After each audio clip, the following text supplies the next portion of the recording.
pas fort pour les confidences et encore moins à la télévision. Il faut pourtant que je vous en fasse une. À ma grande honte, je n'avais jamais lu jusqu'à ces jours derniers Paul Nizan.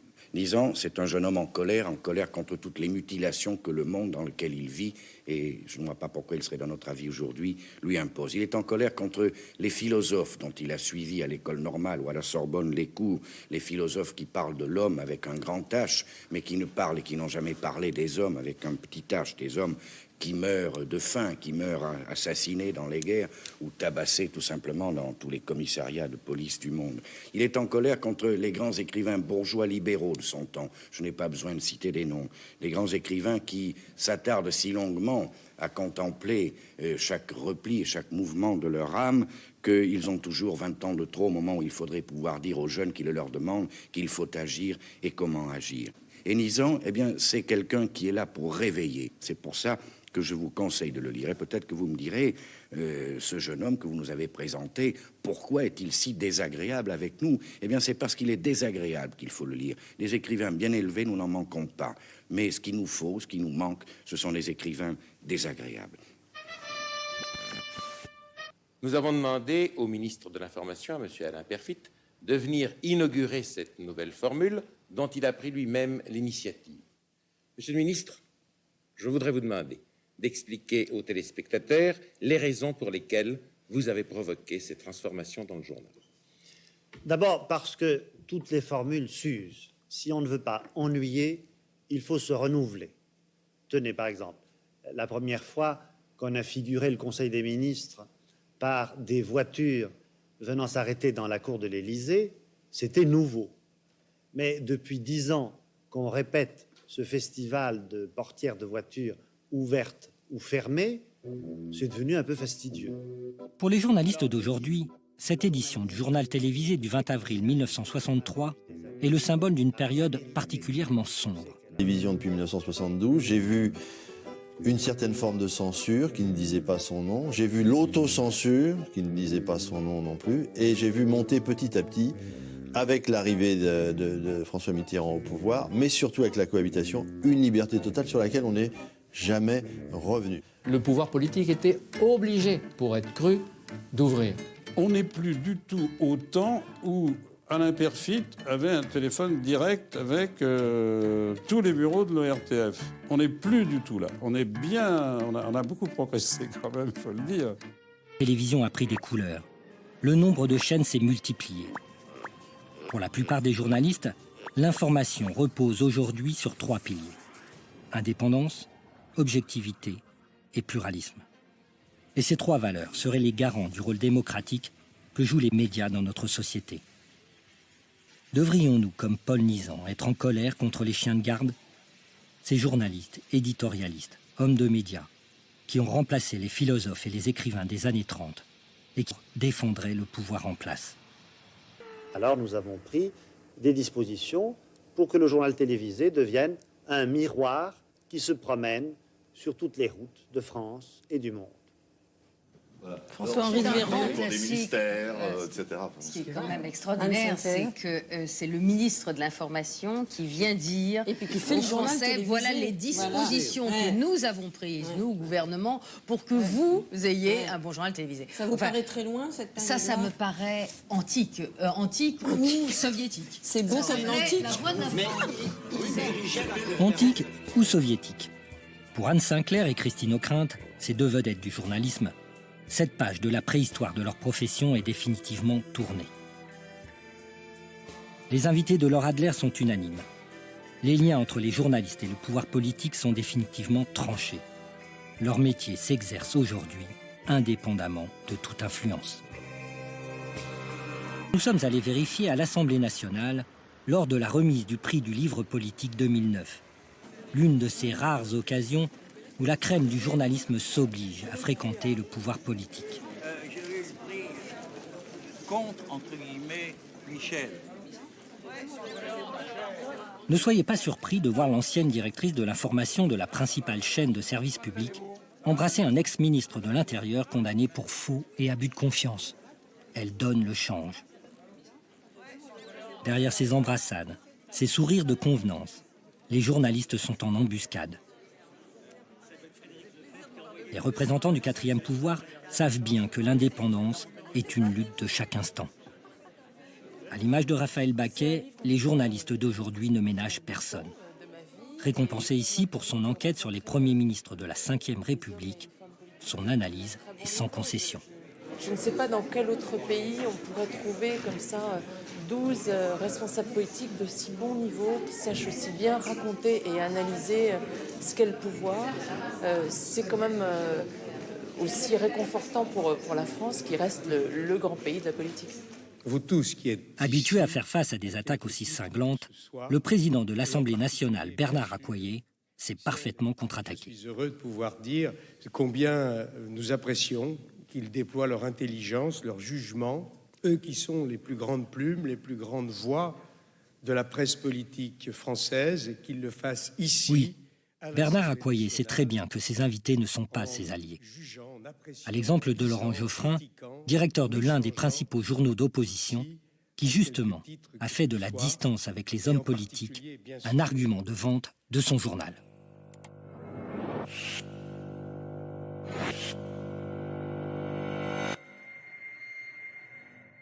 Le tutoiement symbolise une proximité excessive. Mais en même temps, ça peut être aussi une relation de travail. Je veux dire, on a une relation de travail dans les journaux avec beaucoup de gens qui ne sont pas vos amis et qu'on tutoie. Mais une fois qu'on parle au président de la République, c'est autre chose, parce que là, il y a forcément une relation hiérarchique qui s'établit. Le tutoiement peut poser un problème. Vraie conviction ou simple argument publicitaire? Car Laurent Geoffrin affirmait pourtant il y a quelques années... En revanche, c'est un obstacle dans le rapport que la presse peut avoir avec le citoyen, puisque le citoyen attend de la presse une forme d'indépendance. Et question engueulade avec Nicolas Sarkozy. Monsieur le Président, Laurent Geoffrin sait en effet de quoi il parle. ma question porte sur la politique économique. Les résultats de l'économie française sont plutôt meilleurs que ceux des économies voisines. Et il serait injuste de dire, je suppose, que le gouvernement n'y est pour rien.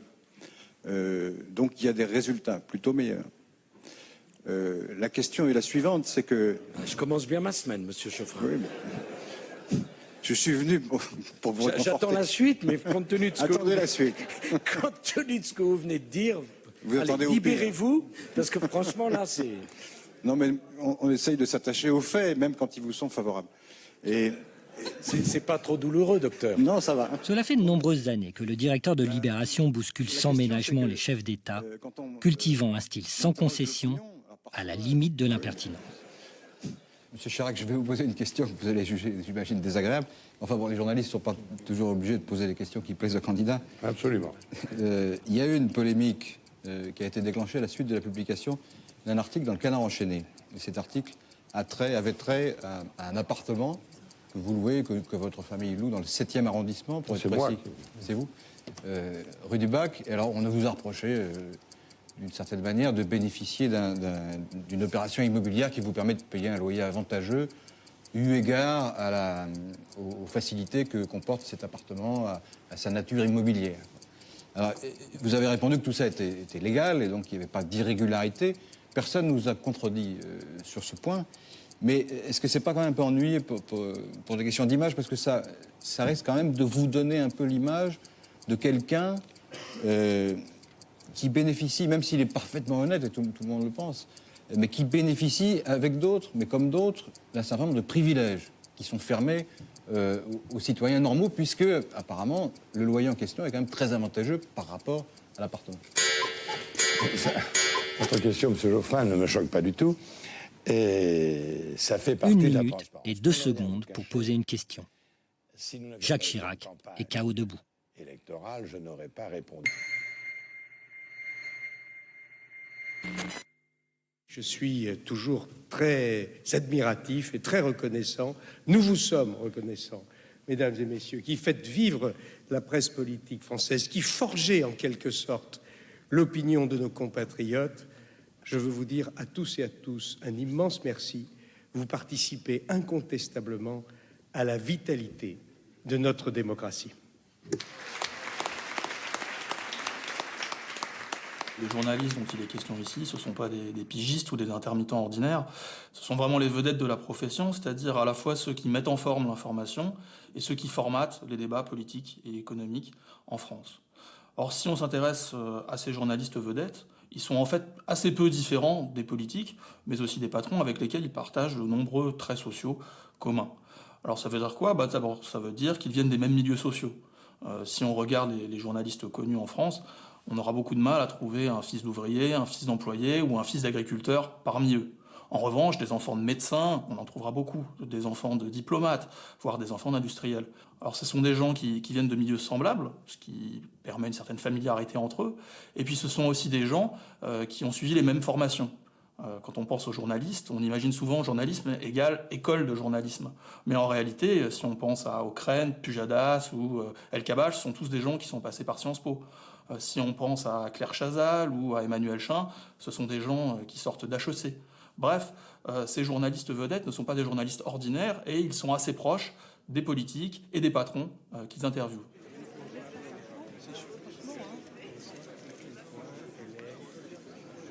Moi, je dirais que finalement, c'est un seul et même monde. C'est un monde unique.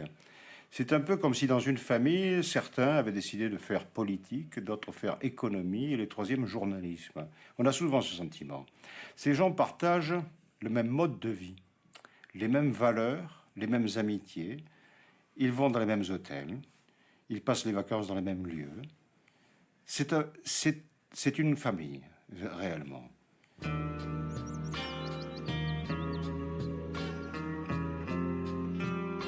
Les relations entre journalistes... France Monde, c'est le nom de la future holding de l'audiovisuel extérieur de la France.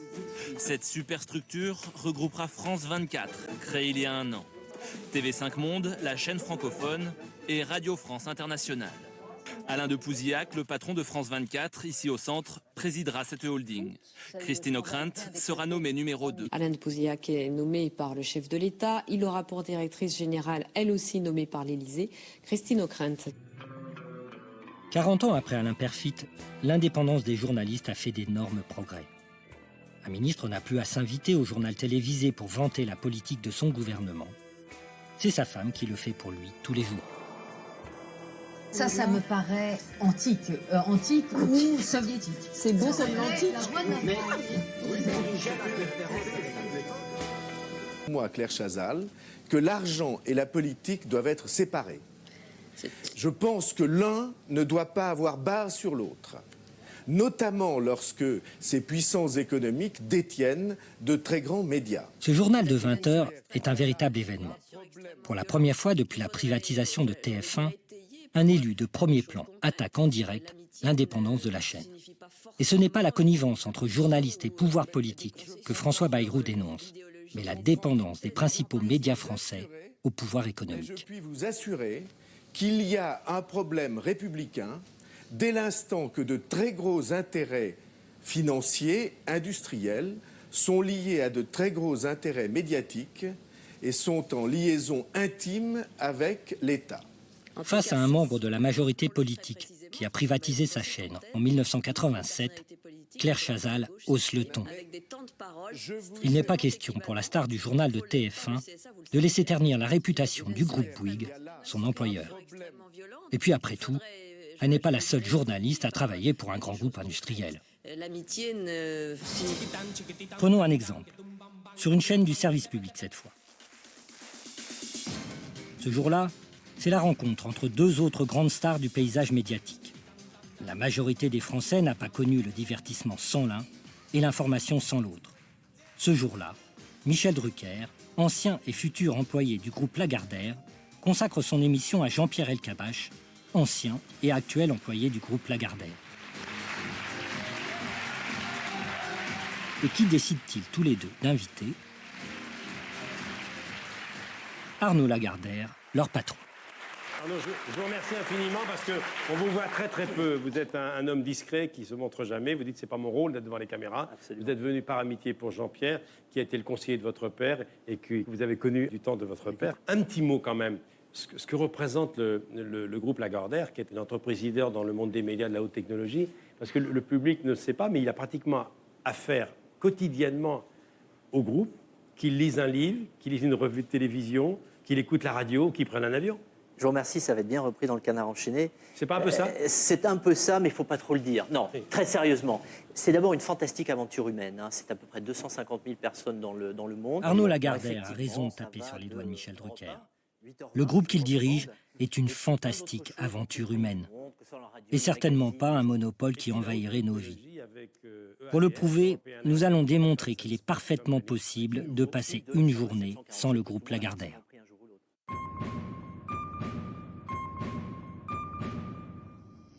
Prenons un Français moyen, Monsieur Lambert. Chaque matin, Monsieur Lambert se réveille au son d'Europe 1, la principale radio du groupe Lagardère.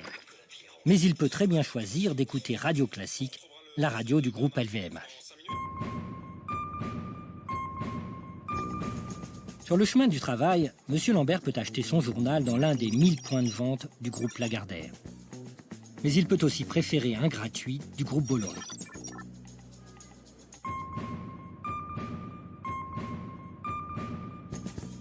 Au bureau, la collègue de M. Lambert peut s'informer en surfant sur un site du groupe Lagardère ou en feuilletant un magazine du groupe Lagardère. Mais M. Lambert, lui, peut lire le quotidien du groupe Dassault.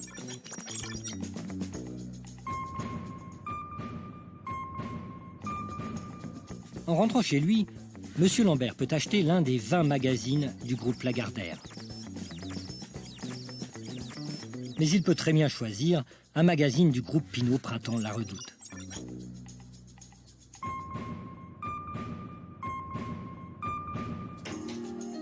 À la maison, M. Lambert peut zapper sur l'une des 8 chaînes du groupe Lagardère. Mais il peut aussi regarder le 20h de TF1 du groupe Bouygues. Je considère pour moi, Claire Chazal, que l'argent et la politique doivent être séparés. Ainsi, passer une journée sans le groupe d'Arnaud Lagardère a un prix. Celui de fréquenter une poignée de personnages du même acabit. Tous dirigeants de grands groupes industriels ayant investi dans les médias.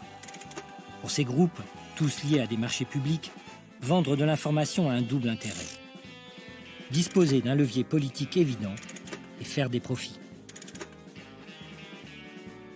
Particularité française, nous avons de grands groupes médiatiques qui vivent des marchés publics. C'est béton et canon, si on peut dire, Bouygues et Lagardère. C'est une situation qui est évidemment une situation, disons rapidement, malsaine du point de vue des médias, mais par contre très intéressante pour les groupes en question parce que ça leur permet de disposer de leviers d'influence politique particulièrement corrupteurs. La concentration et la financiarisation des médias n'est pas sans conséquence. Évidemment, tout ne s'explique pas par l'économie, mais rien ne s'explique sans elle. Comment comprendrait-on l'appauvrissement de l'information si on ne tenait pas compte d'une politique systématique de réduction des coûts qui n'a pas simplement pour objectif, comme c'est encore le cas en presse écrite, notamment dans la presse écrite nationale, d'essayer d'éviter les déficits et d'être modestement rentable, c'est-à-dire de pouvoir investir un peu et payer les salariés, mais d'être profitable, c'est-à-dire de dégager dans les secteurs des médias des taux de profit qui sont équivalents à ceux que l'on peut espérer dans les secteurs de pointe de l'économie. Claire Chazal, je ne critique pas Nicolas Sarkozy en rappelant la proximité qui est la sienne, avec des responsables économiques extrêmement puissants. C'est une proximité qui est affichée, assumée et même étalée dans les journaux, comme vous le savez.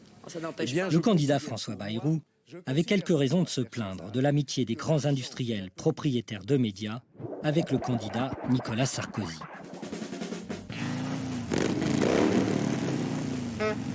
Le 6 mai 2007, pas moins de 4 de ces grands patrons de presse n'hésiteront pas à s'afficher aux Fouquet's pour fêter la victoire du nouveau président de la République. La proximité connue et affichée entre Nicolas Sarkozy, notre cher président de la République, et les grands propriétaires des médias ne va pas sans poser problème. Elle est évidemment éminemment corruptrice.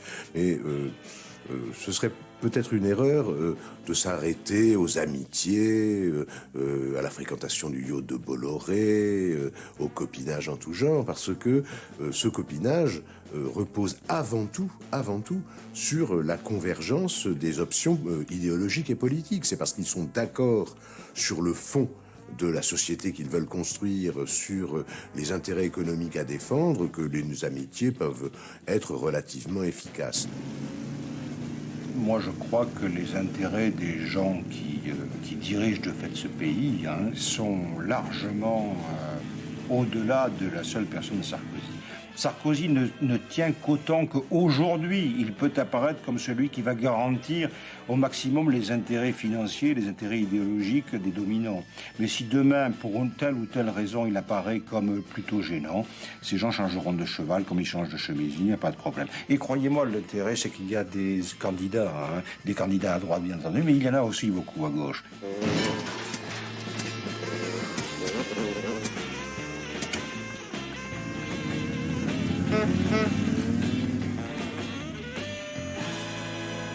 Alors maintenant, un petit mot sur votre voisin, Jean-Pierre, qui a été conseiller de votre père.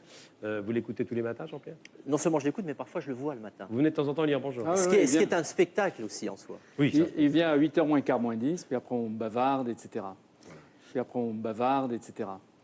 Puis après on bavarde, etc. Les téléspectateurs de Vivement Dimanche sont tout à fait prêts à croire Jean-Pierre Elkabbach.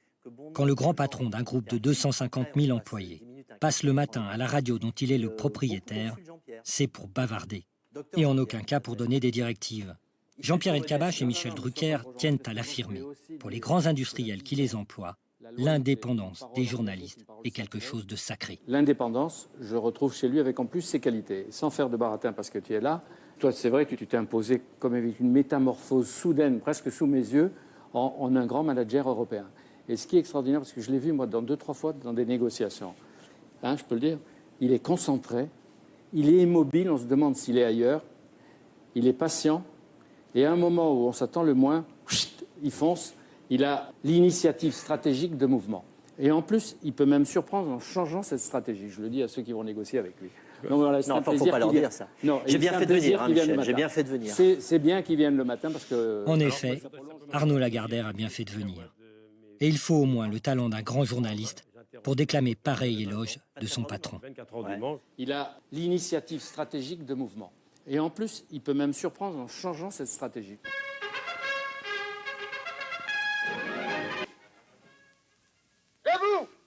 Pour les journalistes, il y a deux manières de ne pas remettre en cause le pouvoir qu'exercent les propriétaires des médias.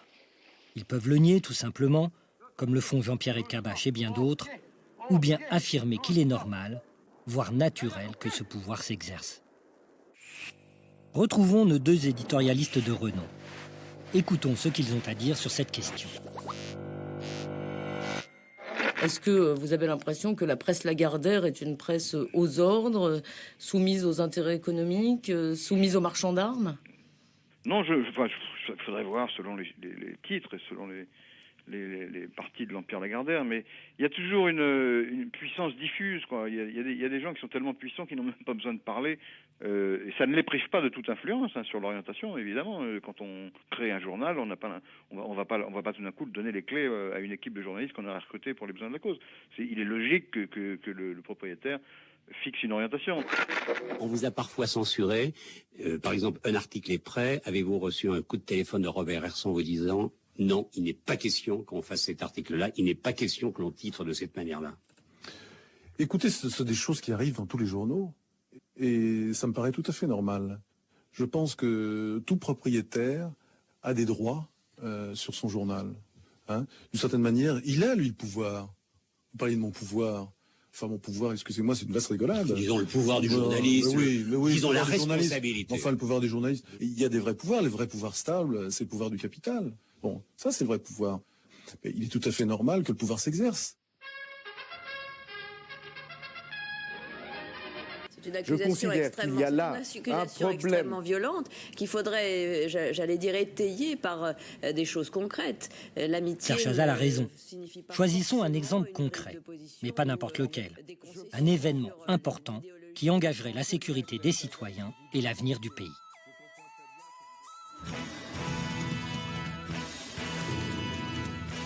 Non, quelque chose de moins grave quand même. Prenons un problème qui concernerait la sécurité des centrales nucléaires. Le 27 mai 2008, une dépêche de l'agence France Presse annonce qu'à cause de graves anomalies, l'autorité de sûreté nucléaire a suspendu, jusqu'à nouvel ordre, les opérations de coulage du béton sur le chantier du réacteur EPR de Flamanville. L'information a été reprise par différents médias au cours de la journée. Nucléaire, avec l'interruption du chantier de l'EPR à Flamanville, l'ASN, l'autorité de sûreté nucléaire, a relevé des anomalies dans le ferraillage du béton. La dépêche précise que la réalisation des travaux de terrassement, de ferraillage et de coulage du béton a été confiée au groupe Bouygues. Regardons comment TF1, la chaîne de Martin Bouygues, évoque cet événement dans son journal du soir.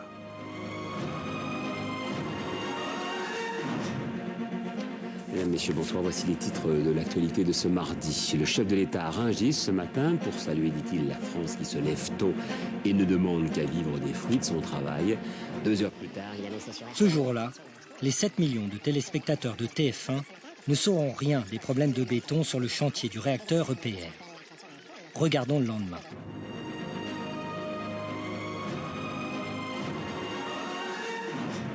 Mesdames, Messieurs, bonsoir. Voici les titres... Ah, rien non plus. Regardons le journal du week-end de Claire Chazal.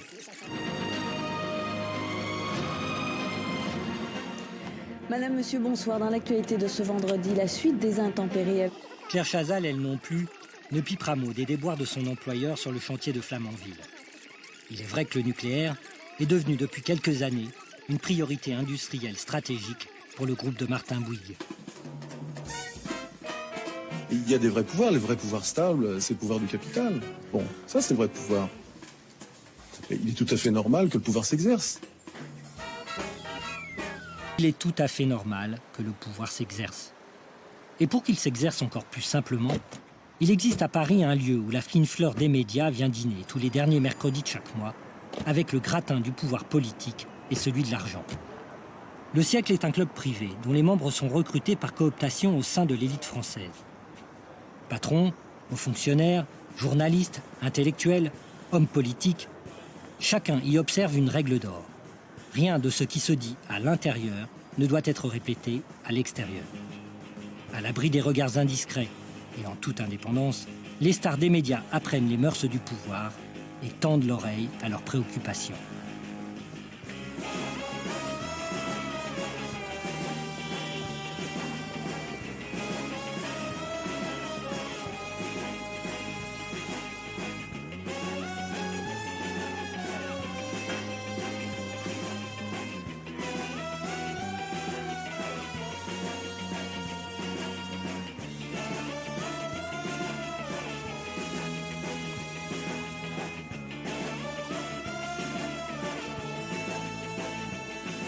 Dans tous ces clubs, c'est quoi le nom du jeu? C'est le joyeux mélange.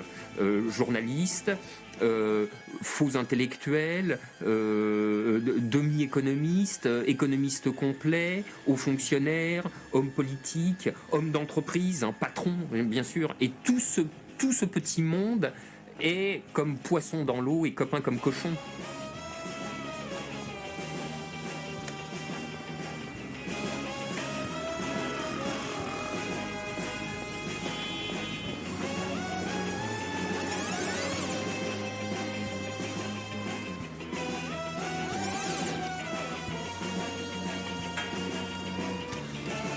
À entrer dans ce genre de cercle, à s'y trouver socialisé même.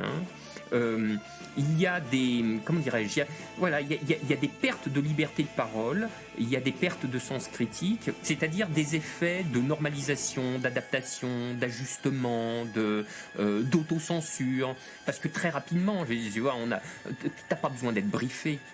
Tu sais très bien ce que tu peux dire et ce que tu ne peux pas dire. Les questions que tu as le droit de soulever et celles qu'il vaudra mieux taire.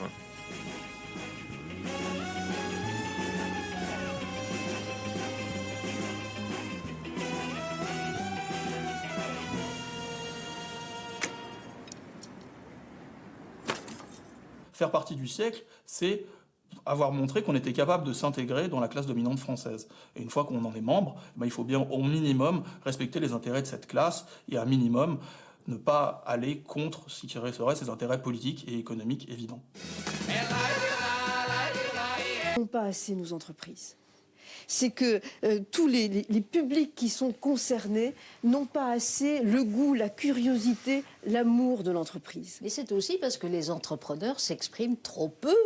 C'est très compliqué de les faire venir pour participer au débat public. C'est pas faute d'essayer. Dans cette émission, par exemple. Eh bien, écoutez, c'est pour ça qu'on est ravis de vous accueillir, vous, mais peut-être pouvez-vous encourager un certain nombre de patrons à être plus... Mais vous n'avez pas tort. Il y a une crainte à s'exprimer. Pour certains grands professionnels du journalisme, l'amour de l'entreprise, acquis par la fréquentation assidue des patrons, ne s'exprime pas exclusivement sur le mode platonique, mais se manifeste aussi sous une forme sonnante et trébuchante. Nous vivons désormais à l'ère de la mondialisation et nous allons en faire ce soir une démonstration spectaculaire. Puisque vous le savez sans doute, Microsoft... Dans le métier, quand un journaliste utilise sa renommée au service d'un produit ou d'une entreprise contre rémunération, on appelle ça faire un ménage. Mais les risques de conflit d'intérêts sont évidents. Les ménages sont donc fortement réprouvés par le code de déontologie du journalisme. Il suffit pourtant de décrocher son téléphone pour découvrir que beaucoup font des ménages et que, comme dans les supermarchés, chaque produit a son prix.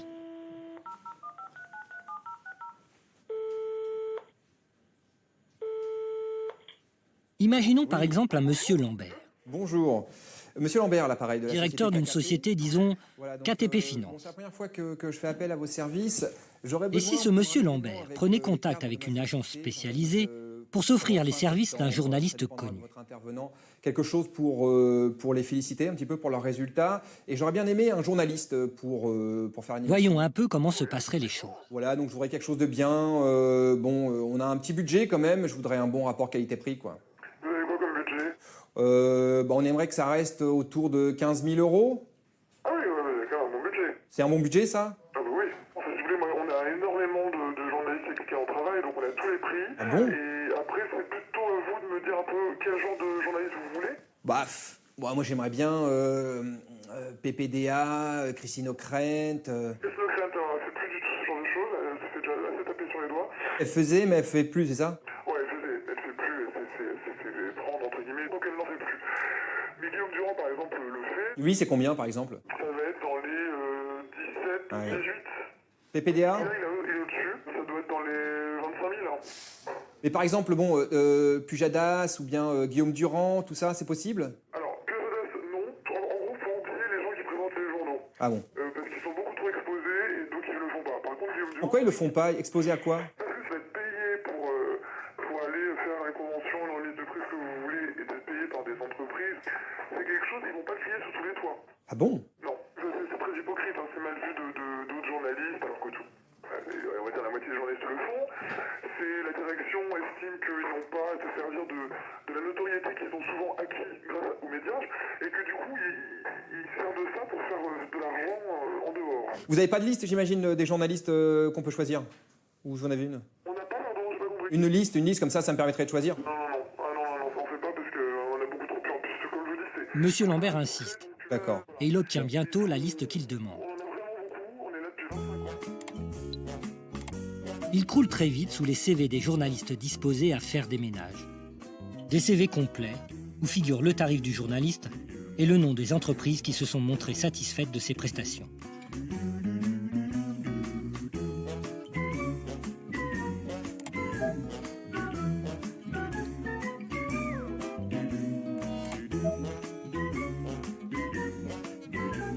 Malgré la multitude des candidatures, M. Lambert parvient à faire son choix.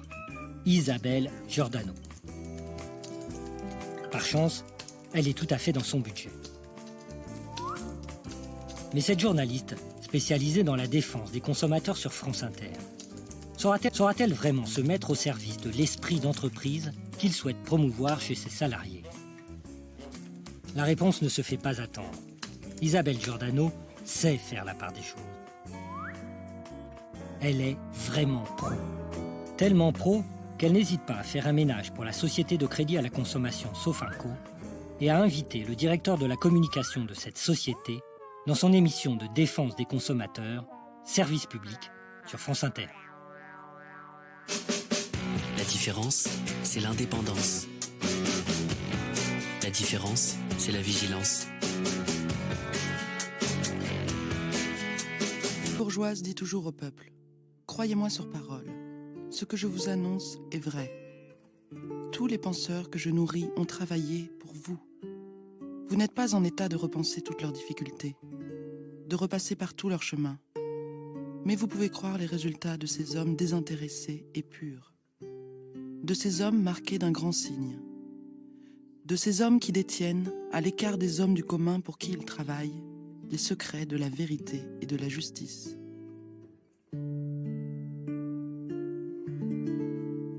Par des téléspectateurs souhaitent que les informations leur soient exposées, non par toujours le même présentateur, mais par des spécialistes des différents problèmes internationaux, économiques, sociaux, judiciaires, parlementaires.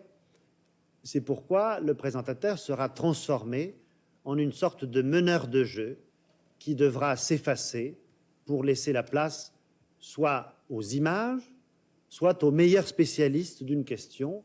J'espère, je crois, que les téléspectateurs de bonne foi, c'est-à-dire presque tous, reconnaîtront que cette nouvelle formule, qui supprime les commentaires pour laisser parler seulement les images ou les faits, ou alors des dialogues, marquera un progrès vers l'objectivité et la dépolitisation.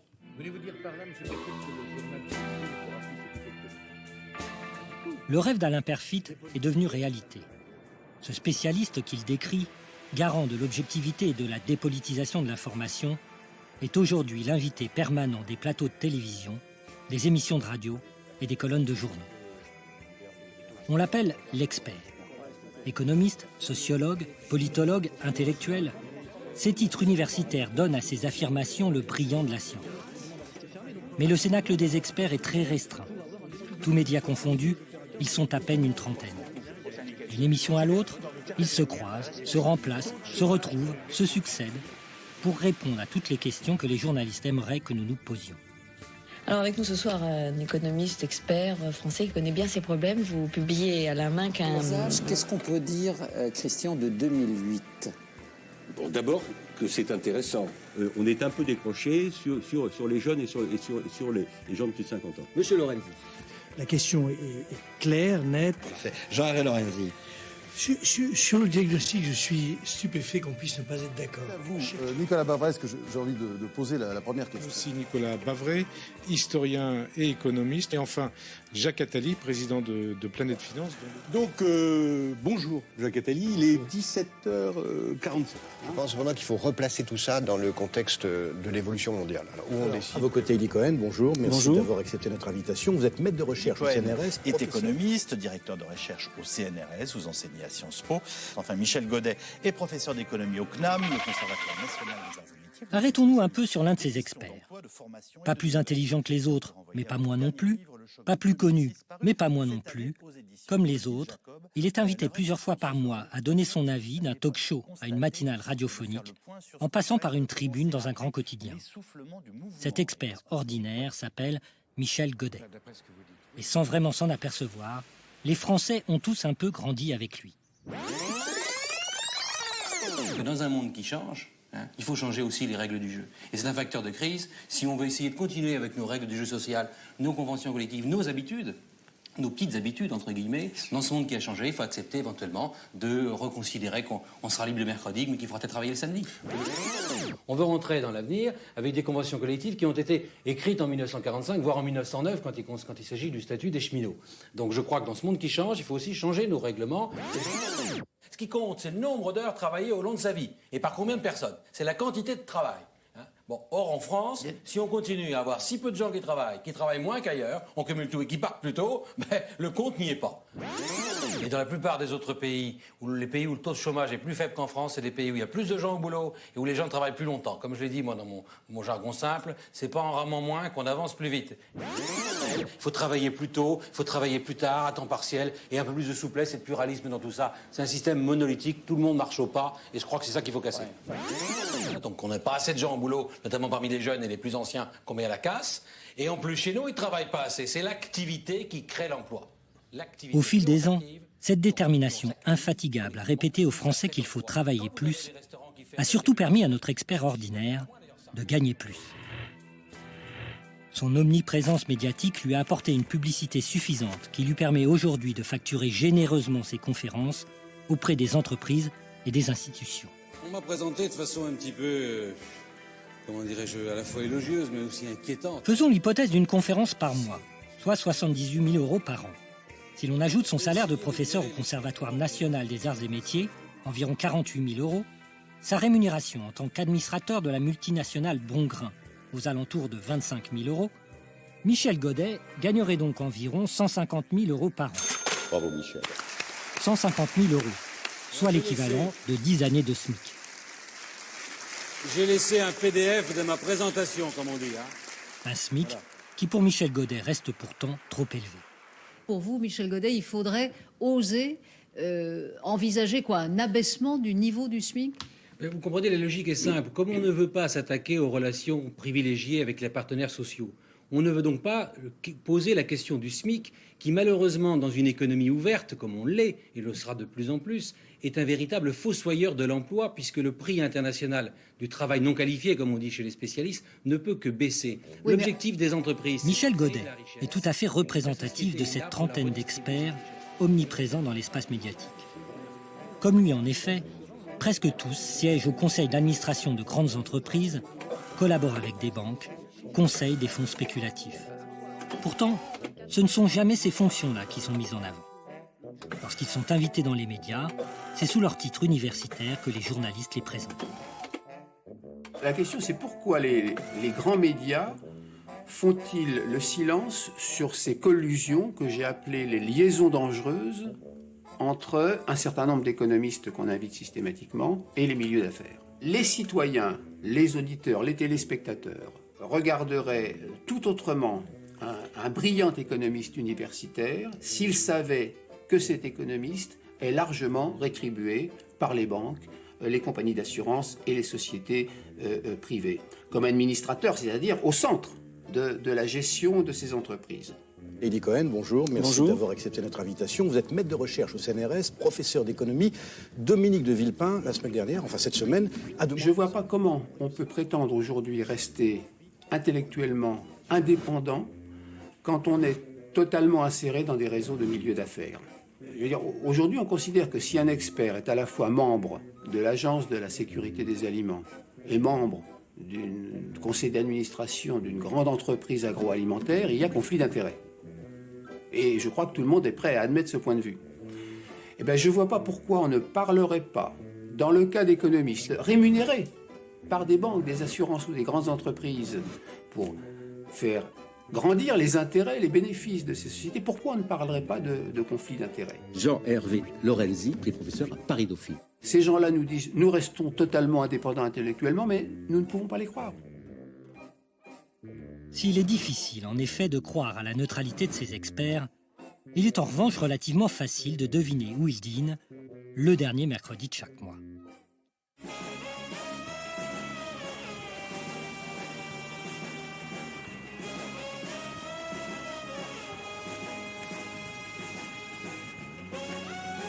Autrement dit, leur fonction est très concrètement de promouvoir, y compris dans les grands médias, dont ils sont pratiquement exclusivement les invités, la pensée unique économique qui est celle du capitalisme dominant. C'est ainsi que depuis une trentaine d'années, devant les Français, un débat passionnant s'est engagé entre ceux qui sont convaincus des vertus du marché et ceux qui sont convaincus des vertus du marché. Je me réjouis en tout cas de voir renaître l'idée d'entreprise, de profit, de marché, enfin à la main quand on parle avec des accents qui me bouleversent. Enfin. Oui. Ah bon, donc vous trouvez c'est bon ça? Mais c'est excellent. Et ça n'existait pas de votre temps? Bah, ça existait, le marché a toujours existé. Mais je veux dire... Mais il valait mieux pas s'inventer. Ah, il valait mieux pas s'inventer. Maintenant, on peut s'inventer. Bah, oui. Alors... Bon. Si vous souhaitez l'allongement de la vie, si vous souhaitez le confort, ce que la plupart des individus souhaitent sur cette planète, l'histoire montre que le capitalisme, ça marche. Qu'est-ce que c'est un marché financier? Un marché financier, c'est comme, je le dis dans le livre, c'est un peu comme le marché de Cavaillon, où il y a des gens qui viennent avec des melons et d'autres qui viennent avec des poulets. Et on échange des melons contre des poulets. Bonjour, Christian de Boissieu, bonjour. Merci d'être avec nous. On va parler d'une autre forme d'achat de Noël, c'est-à-dire les produits financiers, le bas de laine. S'il y a beaucoup de poulets et pas beaucoup de melons, c'est à l'avantage du producteur de melons. Est-ce que le PS devient réformiste? Oui, enfin, on l'a tellement attendu. Oui, alors il faut attendre l'article 13 quand même de la déclaration de principe, mais c'est écrit. Le Parti socialiste est désormais dans le marché, dans la mondialisation. Pour la réguler, pour l'améliorer, bien entendu, pas pour la subir, mais quand même, il est dedans, quelque part entre social-démocratie et social-libéralisme. Et nous assistons depuis 3000 ans à l'extension progressive du marché de la démocratie, qui sont parfaitement, non seulement compatibles, mais qui se renforcent réciproquement. Dans votre journal, le monde n'a pas beaucoup changé dans sa forme, en tout cas depuis 50 ans. Est-ce que vous entamez aujourd'hui une révolution? Au milieu des années 90, les partisans d'une économie de marché sans entrave peuvent se réjouir d'avoir dans leur camp un nouvel allié de poids, le quotidien Le Monde.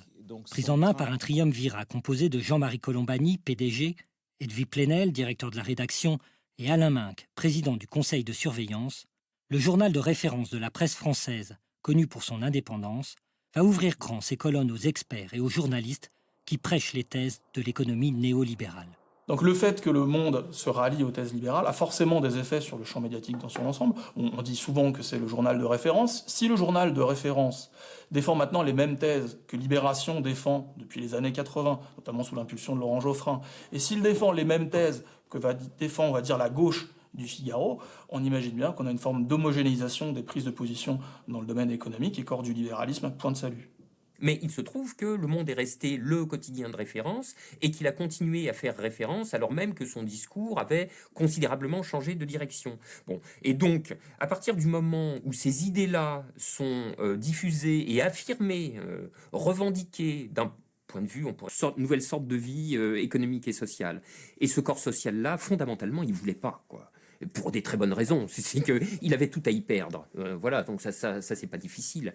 Alors, à mesure de la résistance d'abord anticipée puis constatée, il a fallu déployer un effort de conviction, de persuasion de même proportion. Et là, on est entré dans l'ère de ce qu'on a appelé la pédagogie. Tu as compris, on n'est pas assez pédagogique, on n'a pas assez expliqué. C'est ainsi que dans les grands médias, un certain nombre de journalistes ont fait de leur métier un émouvant sacerdoce.